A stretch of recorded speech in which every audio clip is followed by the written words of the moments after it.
gosh, I'm getting so excited.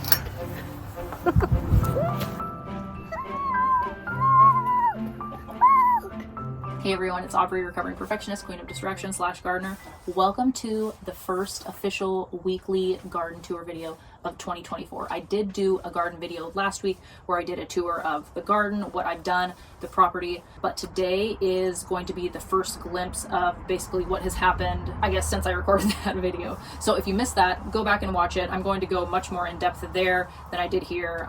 Today, at the end of this video, I also will be going over kind of my seed starting process, but also not really, just what I did, some mistakes that I made. There will be a lot of gibbering and jabbering, but it's basically me documenting this, so hopefully I can go back next year, remember that this video exists, and not make mistakes that I made this year. But right now, this week, basically the plan is we're going to walk around the garden and we are going to look at the things that are sprouting, and then I'll do the jibber jabbering about my seed starting at the end. But while we're in the greenhouse, I'm going to show you my lavender that I started from seed. I'm very, very proud of myself. Lavender is hard to start from seed.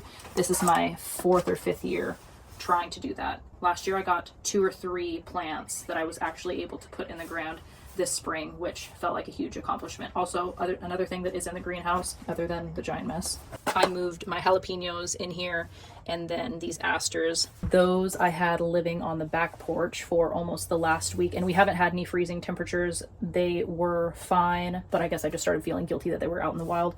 Also feeling guilty that I wasn't utilizing this lovely greenhouse that my husband built for me. It's also time for a big tidy in here. Oh, another thing about my greenhouse is something that I did last year that I'm not going to do this year. I planted jalapenos down here and forgot to open the door, so they really never got pollinated. So note to self, do that this year. Okay, well, it's starting to rain. I don't know, what do you expect? That's the PNW for you.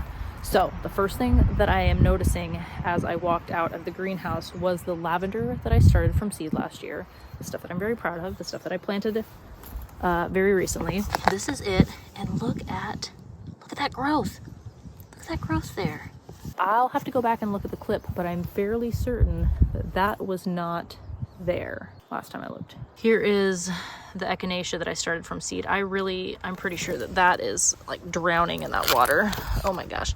I'm so sorry, fellas. Okay, I should probably just get that planted in the ground sooner rather than later. Whoops.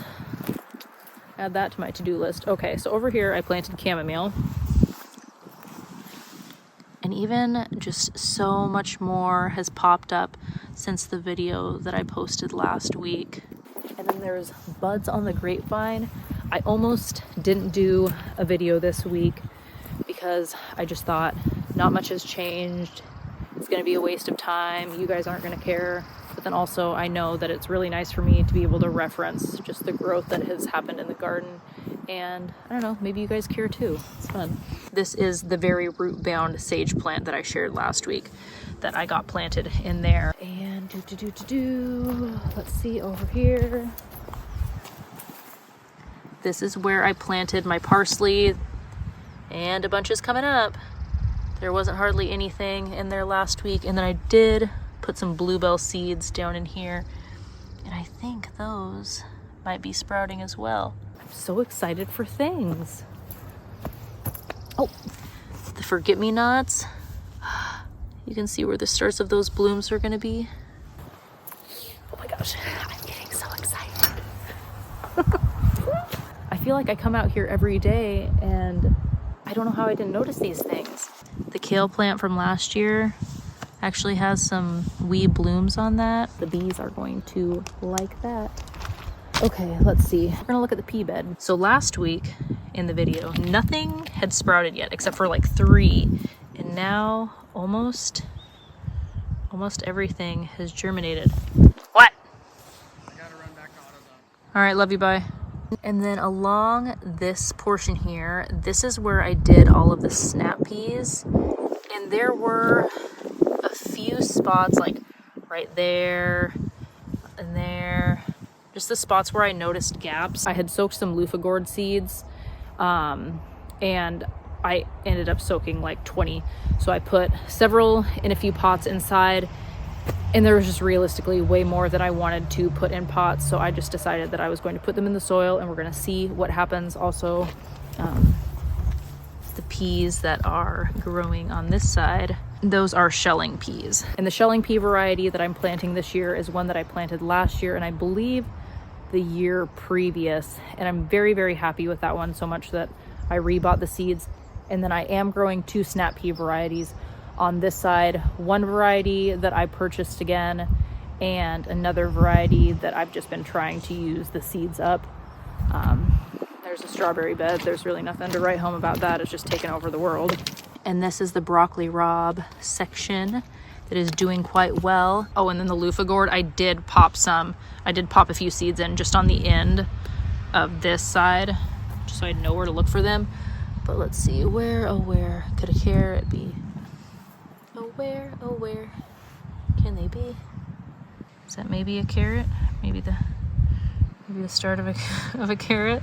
Last year was my first year growing Denver carrots, and I saw them recommended a few different times on Reels on Instagram, and I'm very, very happy with how they did. So I bought an extra big seed pack this time.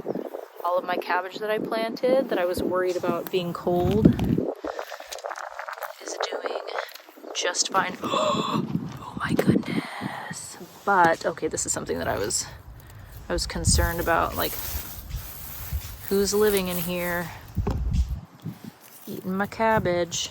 I was hoping that by having them in the raised beds we wouldn't have the pest issue that we had last year when I had them planted over here. Also, whoever the viewer was who mentioned that wall is going to absorb a lot of heat and basically torture my cabbages all summer. Thank you for mentioning that. Very, very valid point. Also, viewer who mentioned that lilacs, like all of their blooms, are determined from the previous year's conditions. So I'm probably not going to notice any change in blooms on my lilacs, but there's hope for next year. Okay, and then over here, we're in the lettuce section. So this was amazing how this ended up working out. So far, everybody's like acclimated well to being outside, but this variety that I planted filled up this section, doing like the 3-2-3 row perfectly. And then the same thing happened with the butter lettuce variety that I planted over here. There was just the perfect amount. And I don't know, there's just nothing more satisfying than that. So I guess that's what's happening in the garden right now. We are a couple weeks, or maybe just a week away from our last projected frost date, but we haven't had any frosts for, I think, over the last week, and there's nothing on the forecast for anything below, I want to say 36. So I don't want to plant things too early, but also I really am just so eager to plant things in the ground. I planted some larkspur and snapdragons down there, and I was just peeking down there to see if anything has popped up. But let's see. I think that's really all to report from out here. The larkspur that I planted along this bed here is starting to come up, but I planted some in the bed over there and nothing is coming up over there. Hey, Cade! This concrete mixing tub is what I ended up using to do my soil blocking in, and I'm going to take you guys in and I'm going to show you what I have for my seed starting setup inside. So regarding this, my husband, he's like, why don't you use the greenhouse that I built you, for your dirt and stuff? And first of all, it's cold out there in February and March when I first starting seeds, and just having this out on the porch to like run out real quick and get ready and then bring the tray inside and put seeds in there, that's just a better method for me. Let's see. But this is what's happening as far as the growth over in this flower bed. So that's that. So this is my seed starting station. Basically, this wire rack we used to use as closet storage. It has become like the best seed starting shelf. We got these lights off of Amazon and our heating mats off of Amazon as well. We got one of each last year and then ended up expanding our inventory this year. I'm going to link those in the description below just because we have been extremely happy with these, so much to the point where, like I said, we went back and bought more. So at the beginning of this gardening season, I knew that I wanted to try soil blocking, and I did order these trays. There's like the solid tray at the bottom and then the one with like the holes in the top for drainage and whatnot. And then my soil blocker, I accidentally ended up ordering an 1-inch soil blocker. I should have gotten an 1.5 by 1.5 inch. And while I think in the future I would like to get a larger size, the 1 inch that I did end up getting has worked fine for the most part for most things. So with that being said, while I was waiting for the soil blocker and these trays, I needed to get my echinacea and my lavender in some dirt. That is the first thing that I wanted to start. So I just used what I had, and what I had and decided to use was those like the crunchy pots that all of your starts come in if you get them from like the hardware store. So that is what I had from, I think, my first year gardening. So I used that, and I did actually have my best luck starting lavender and echinacea that I've ever had. Most all of the lavender and the echinacea ended up germinating and doing well. They did end up getting kind of root bound in those pots. So I am curious if things would have been different and they would have been able to have more growth in their original like segment that they were planted in if I would have started them in the soil blocks. But I transplanted those into larger pots and they're doing fine now. I do think the reason why those did so much better this time around versus years past is, well, one, I wasn't sleep deprived. My toddler is only waking up hopefully once in the middle of the night, if not sleeping through all the night. So I'm remembering to take care of the things other than my family. So on top of that, I did have the lavender on the heating mat and I had the lights this time around. I think before, when I started those things, I always just relied on a window light and kind of just, it was a fingers crossed situation with those. So when it comes to the soil blocking though, something that I need to remember next year. So this was my thought process. I didn't know how many trays I was going to need. I imagined these soil blocks filling a larger portion of this. I bought 20 and I think that I've only used 4, maybe 5. So whoops, but I'm just not ever going to have to buy any for the rest of forever because they do seem to be pretty sturdy. I got these from Johnny's Seeds. I'm not sure if they're any different than just the regular ones that you find off of Amazon, but I will also link those in the description because they do seem pretty sturdy. That's the one thing. So when I got to a certain window of time, prior to our last frost, it was like, okay, I have XYZ that I need to plant. And I would have all of these cells in this very large tray that I needed to fill. And I would end up planting, like, for example, the first tray that I started, I planted cabbage and jalapenos right next to each other. Now, cabbage, it's a cool vegetable. Jalapenos are not. Yeah, I need to figure out how to segregate those things in the future. Like, do I only fill part of a tray and then, add kale and whatever later on, or do I just decide to start things earlier? I don't know the answer to that, but this is something that I need to consider next year, so I am mentioning it. One solution that I did find, kind of, when wanting to start a smaller batch, like if I only had 1 or 2 things that I wanted to start, I had these aluminum trays like for making lasagnas and stuff, and those I got last year because I was using these recyclable, like biodegradable pots from Botanical Interest. Yes, I like these, I guess, for things that are sensitive to root disturbances. This is a cabbage that my son pulled out and I just popped in here. It's kind of just forgotten about at this point. Anyway, I liked those and I still have some that I'm kind of just trying to get through. Maybe those are still handy. I guess anything that is sensitive to root disturbance, I'm just trying to direct sow as much as possible at this point. So I kind of got distracted there. But these aluminum trays I had gotten originally for putting those biodegradable pots in. And as far as moisture goes, those pots dry out crazy quick. I have some loofah gourd and some up here. And I just watered those last night and they already seem to be, I guess it's still kind of moist, but that's that. As you can see here, I've had every method of starting seeds. I did use these smaller pots, the biodegradable ones, for some peppers that I had started from a bell pepper from the store.